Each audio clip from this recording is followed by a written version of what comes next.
Hello, welcome to this edition of the F-Rated podcast. I'm Anu Anand, journalist and broadcaster. And I'm Holly Tarquini, the founder of the F Rating. And the F in the F Rating is for feminist, and that is obviously intersectional feminist.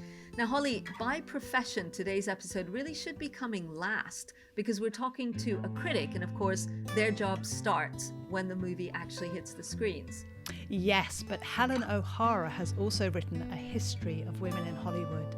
So her work is a really great foundation for understanding the film industry and how many women there were at the beginning compared to how many women there are now. Yeah, so let's welcome Helen O'Hara, the British film critic and editor-at-large for Empire. She's also co-host of the Empire podcast. Helen, it's really, really wonderful to have you here. Thank you. Lovely to be here. Yeah, it's such a joy to have you, Helen. And both Anu and I are huge fans of your book, Women versus Hollywood, which was more mind-blowing, I think, to Anu than it was to me. Anu, is that true? Yeah. I have never heard, not even in passing, the names that you mentioned at the beginning of the book. But we're going to talk about the book in just like a minute. But okay. I wanted to start by asking how you got into film criticism. Well, honestly, it was the dream job. So I actually trained as a barrister. I trained as a lawyer and I got all the way through it. I qualified and I was so bored and I kept being bored. And all of my friends who were barristers were having a great time. And I'm like, what's wrong with me? I'm just not loving it. So I finally jumped ship and I was sort of looking to move sideways towards film journalism. Like that was the dream, but it wasn't realistic. And then this internship came up at Empire and there you go. Well, I just thought it wasn't realistic because I hadn't done any training in film or in journalism. And I was like, so that's two strikes against me. But I had, been watching films, been reading about films, been reading Empire for years, both the magazine and the website. So it turned out when I went for it, like I kind of did know what they do and what they needed, and I was able to write a news article in roughly the right style. So there was still a huge learning curve ahead of me, but I think actually legal training and learning to argue about things is no bad way to start as a film critic. And did that give you some kind of protection as well against the onslaught of, because being a critic means that you get a lot of criticism, don't you? Yeah, and to an extent, I think you have to be able to take that, because if you're going to criticize others, you have to be able to take criticism yourself. I feel like that's pretty basic. But at the same time, there's criticism that you feel is sometimes maybe unfair or unfounded. And so, I have been known to argue back with people on the internet, which is probably a bad idea. Not so much in my defense, but sometimes in defense of the things that I love and the things that I think are good, and the things that I think are important. If people want to criticize me, that's kind of okay. Whatever, How male was Empire and the whole film criticism scene when you joined? I mean, I was lucky that I came in at a time in Empire where a woman called Catherine was editing the website. A woman called Emma had already edited the magazine. But in terms of the writing staff, for almost the entire time I was at Empire, I was the only female writer on staff. And I was on staff for about 11 years.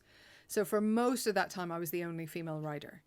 So it is, it is a boys' club, and that's not unique to Empire at all. Empire has had a lot of female freelancers around that time. We have kind of tried, we've made an effort, but it is still very much a boys' club, and it has been. And that's one of the things I tried to look at in the book as well, is just why? Because there was a time when some of the most famous film critics were women.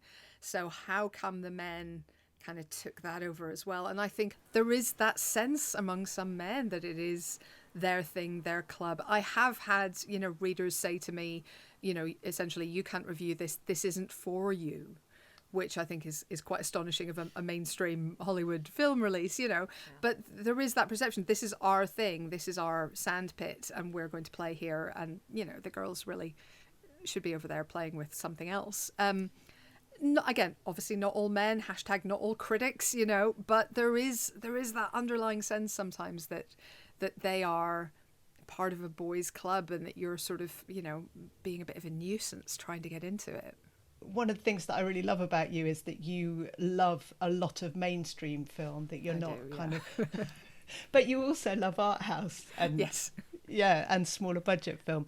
But that love of mainstream and things like the Marvel Universe, are those the kind of spaces that you've been criticised for being female and having an opinion about? Yes, sometimes, yes. I think, and I don't think it's unique to those, but I think that's where a lot of the online energy is. You know, all of these people sitting at home on their computer screens. I think a lot of them are talking about superhero movies and sci-fi movies and things like that. That specific instance of criticism I mentioned was from Ghost Rider 2.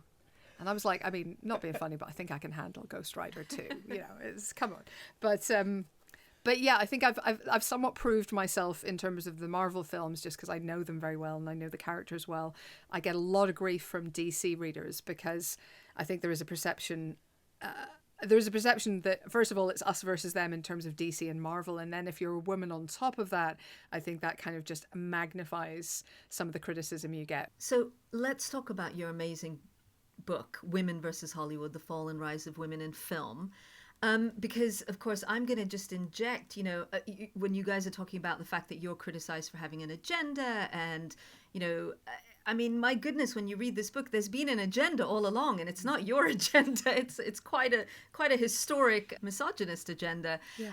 Just set the scene first of all. For people who don't know the history of film like me, how early were women making films? I mean, basically from, you might say day one, or let's be generous and say day two. So the Lumiere brothers obviously did their first, public showcase at the end of 1895. Alice Guy Blaché made what we think may be the first narrative feature film, or narrative like fictional film, in 1896. So we're talking a matter of a short number of months.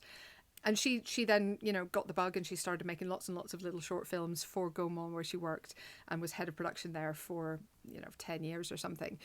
But literally it was that soon. It was a matter of, I think, 5 months between the Lumiere brothers doing their exhibition and her making her film. And there were women in the silent era who were making comparatively big budget films, who were making comparatively epics. Now we're talking 30-minute epics, but they were epics nonetheless.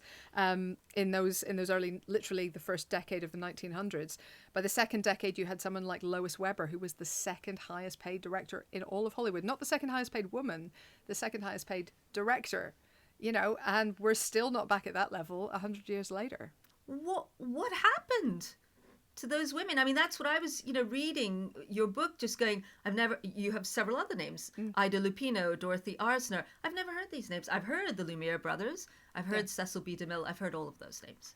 Sometimes it was conscious, right? So Alice Guy Blaché was left out of the Gaumont history of the studios when that was written. And that has to be conscious because she was there for a very long time. She was very important, to the point where when the board tried to fire her once, Gustave Eiffel, as in the Eiffel Tower, stepped in and saved her job. So she was important, and that was a conscious decision.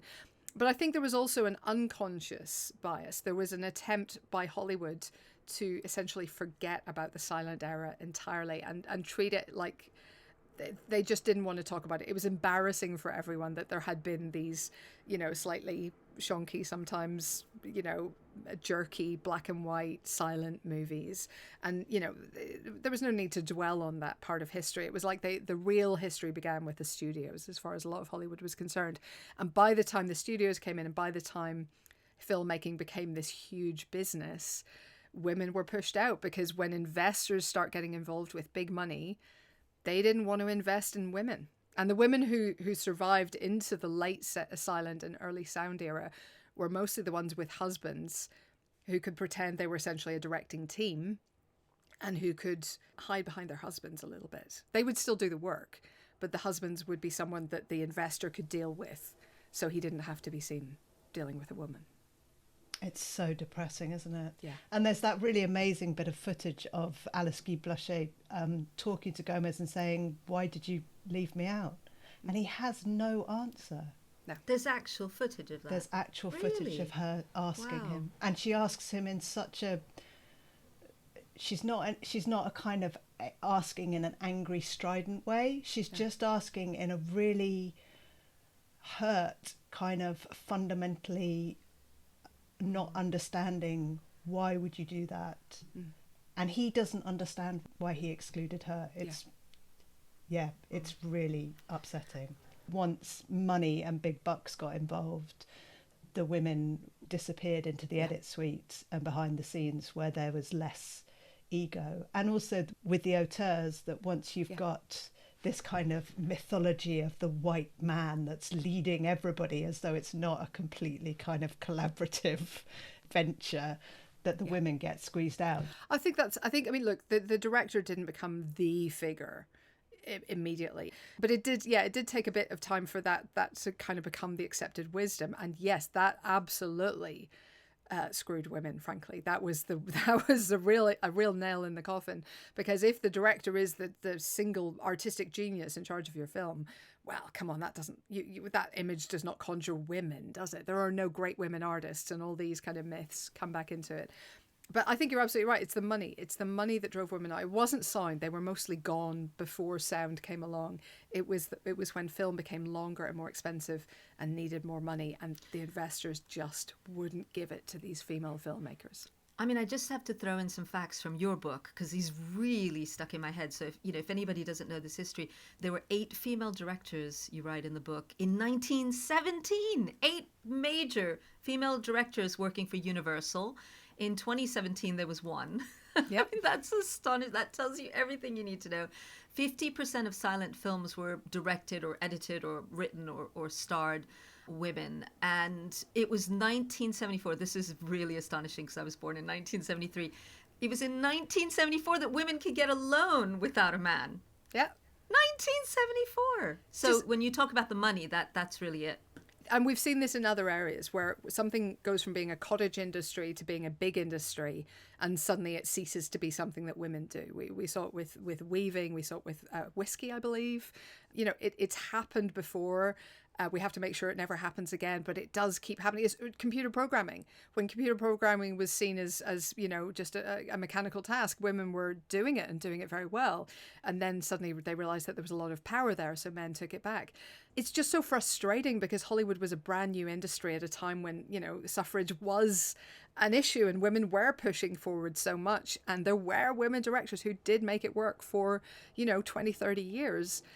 And still they weren't able to keep that momentum going and keep pushing forward. So I'm always really interested in the whole male gaze and female gaze, because I feel as though I totally get the male gaze. I've been conditioned in it my whole life. I've been taught how to look at women through heterosexual male eyes, and I've actually probably been taught to look at men, if they're sexualized, in a homosexual male gaze. But I don't feel as though I've got any kind of grasp of the female gaze. Did you feel as though you found one in early women's cinema? Do you see one now? Yeah, so I did speak to Professor Mulvey, who came up with the sort of the female gaze thing, and she said she felt the female gaze, it's not an equal and opposite. It's not Thor with his top off, although it kind of is also. But it's more about a questioning gaze. If the male gaze is about control and objectification, she felt that the female gaze was more exploratory and questioning and curious. And I struggled with that a little bit at first, but I think as in so many things, I think she's onto something. I think there is something about that, a kind of a sense of openness and a sense of possibility maybe is what we're looking for with the female gaze. And I feel like you see that with some female filmmakers. I feel like, something like Nomadland, let's say, just to pick a very, high profile example, but it's a very kind of searching film. It's literally someone who's just traveling without an aim, without a purpose, just kind of being open to the world. And I think maybe there's something in that. The key thing to me is if you think that Roger Ebert was right with his idea that cinema is an empathy machine, and I do, I think it absolutely creates empathy. It's very worrying that we are working so hard to create empathy with straight, cis, white, able-bodied men and almost no one else. That is a real concern in the world, because I think all of this over and over and over again on all our screens, in much of our literature, in lots of our music, really can have an effect, and we all have to try and be aware of that and sort of be alive to it.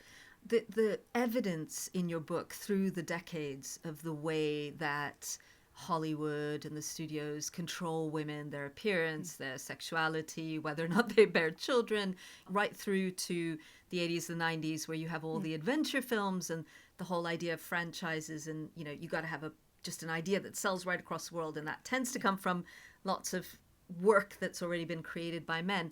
I just wonder, you know, now if we fast forward into the world of streaming and social media, do you feel like the fundamental misogyny that exists in the system has that shifted? I do have hope. I really do. I think Me Too and the furore around it, you know, it didn't do everything we wanted. Most of the perpetrators will never face any consequences, or certainly not the level of consequences that you might hope for. But it did change something in the mentality, and it made people aware of how much they needed to shift, I think. And we're beginning to see little shoots of green from that. And it's, you know, sometimes it's as basic as the studios now feel like if they are having a female-led project, they have to justify hiring a male director in a way that they wouldn't have had to 10 or 15 years ago. They just wouldn't have, it wouldn't have been a question for the most part.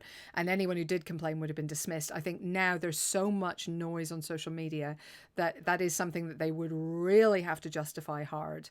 And that gives, you know, I know that's the top of the end of the kind of the, you know, the money tree, if you like, but that does give women a chance to prove that they can work at that top level. And if they prove that they can, like with Patty Jenkins and Wonder Woman, that shifts something lower down, and it suddenly starts to shake away those myths that women can't do certain things. Women don't want to or can't do big action movies. That has an effect on what happens further down the chain and what kind of chances women get.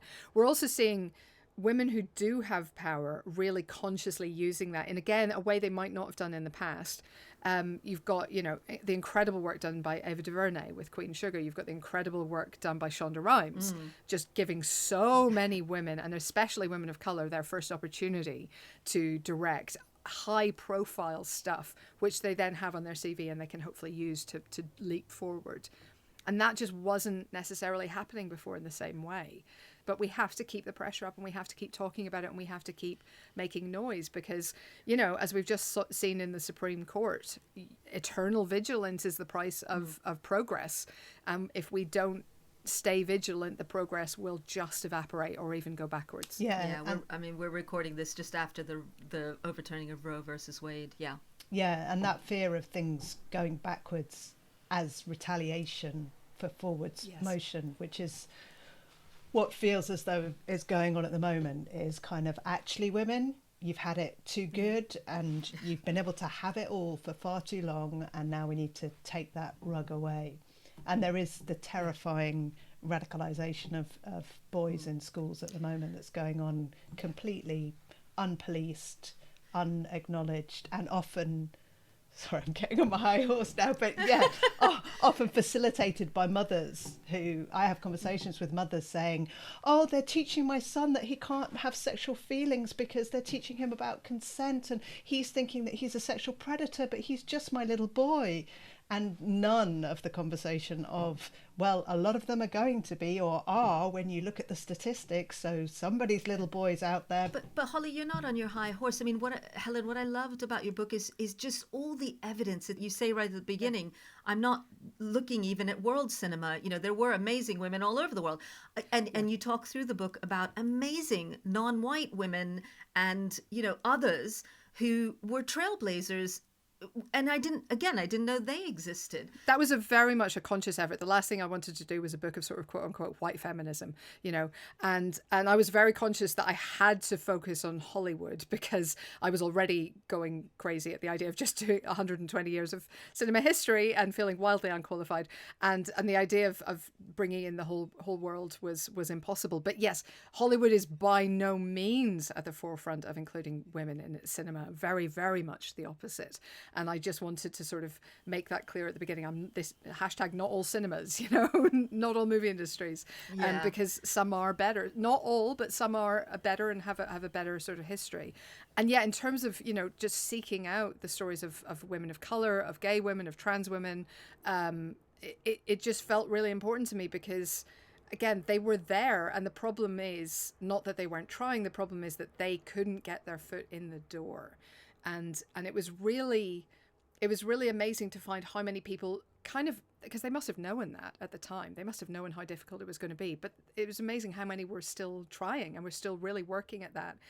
And it was very, very depressing how much, for example, the production code held women back. So that basically stopped the career or hampered the career of every single actress of color in the studio era Hollywood. And you're talking about this is kind of like an official working industry document, and you couldn't break race mixing laws. You couldn't break, you couldn't have two actors of different races kissing, for example. So how are you ever going to cast a black or an Asian or any other other ethnic actor in a mainstream role?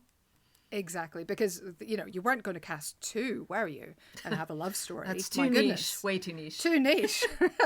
and this is one of, I think this fed into some of the racist myths that Hollywood then fed itself. There was this myth for decades that black men couldn't open films overseas, and it really hampered the career of Denzel Washington.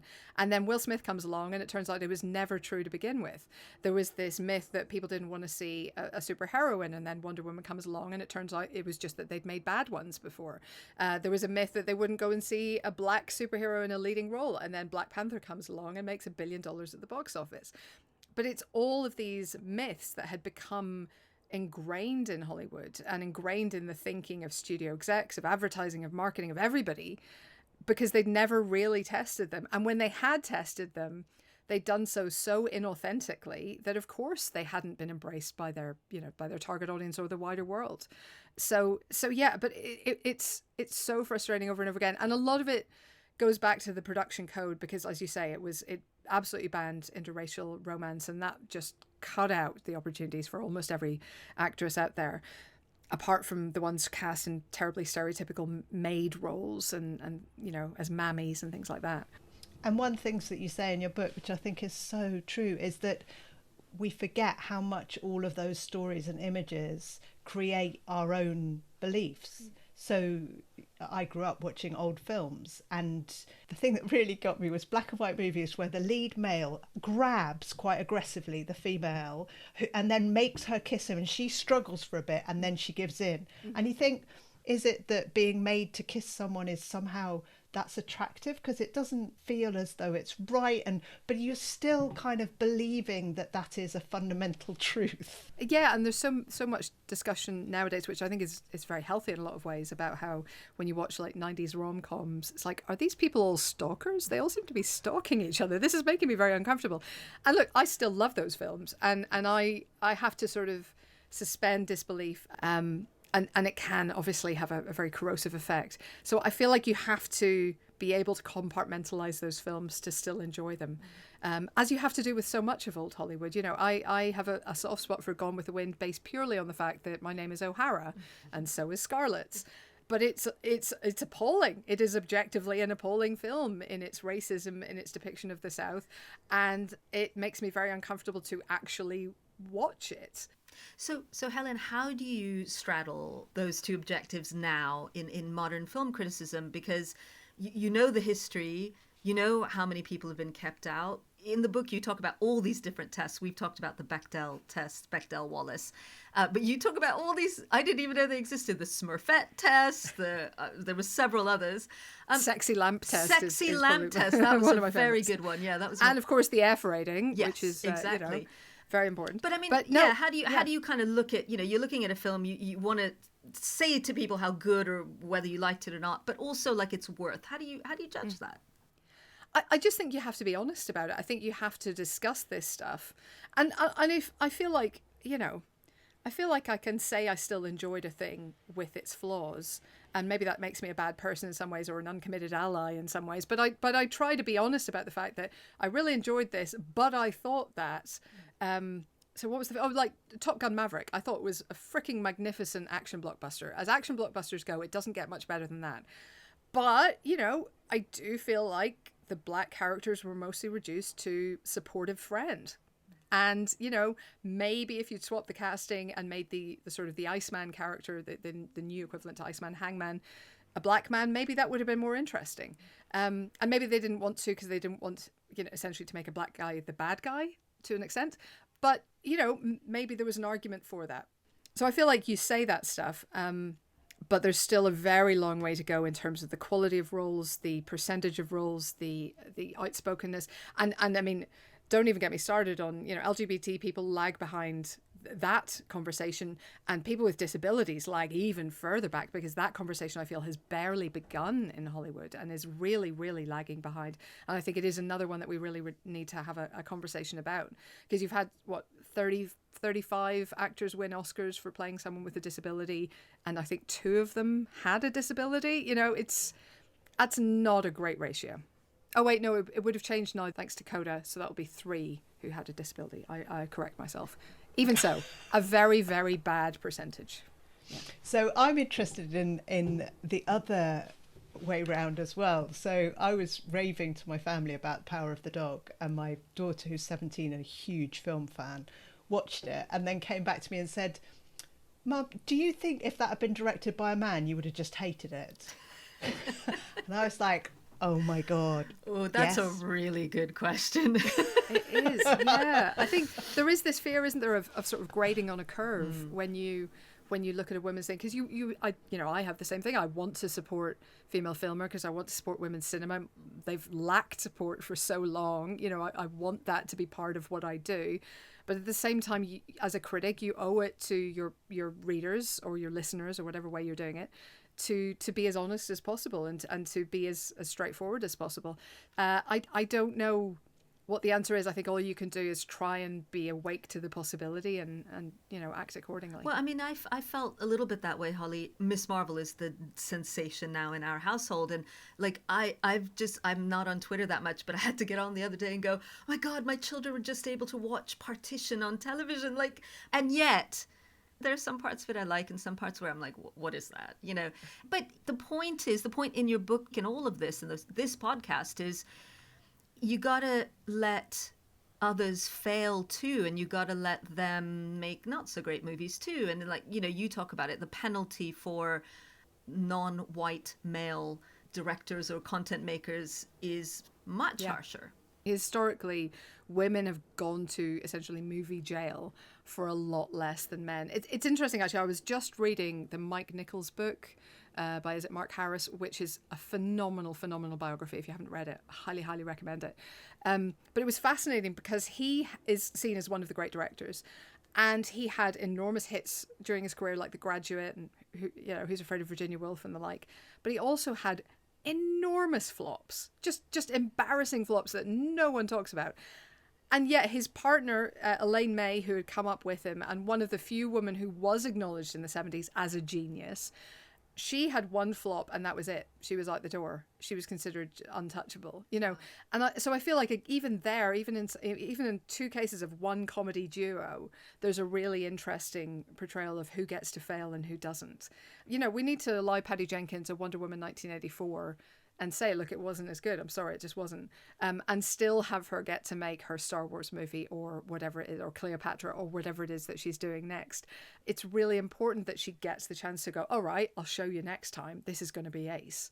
Because that's what the men have always done. I mean, Mike Nichols was almost, for a period in his career, hit, flop, hit, flop, hit, flop. But the women haven't had that chance. And so few female film directors have ever made 10 movies. They've been able to make 1 a decade in many cases. So they haven't got the body of work that the men have. And it's because they haven't been allowed to come back from disappointments. And they fail for all women as well. So it's not just, so they failed and therefore women in a way that nobody ever speaks about men. Of kind of, actually, have you seen how much shit straight white men have made?